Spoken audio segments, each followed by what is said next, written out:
Okay, we got kind of an interesting one today. So in that window right there is a shower with a cable waste and overflow, and you can't take those overflows off. So I was like, okay, well, can't take the overflow off, where am I going to snake it? So I came outside. This is where the bathroom is, right here.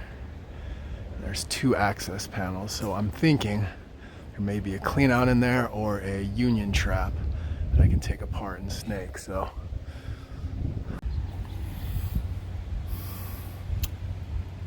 there it is. Cable drive, waste and overflow. Oh, it's a Americorp, not Durabit. Okay, so there is a union trap, but good luck getting to that.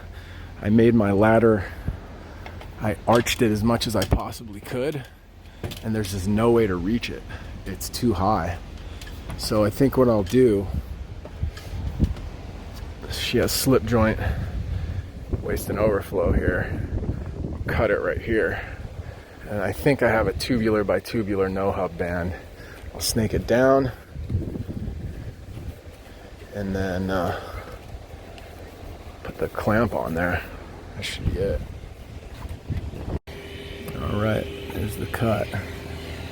These are great little tools, man. Put Sawzall blades on them.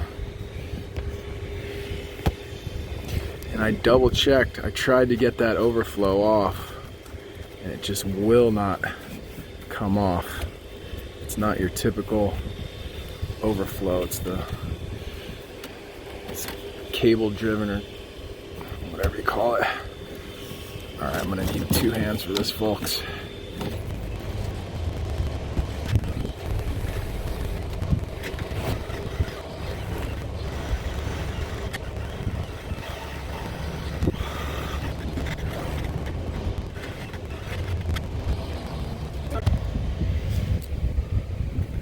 There you go.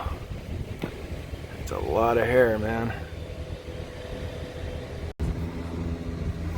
There you go. That's how you do it. That went in nicely.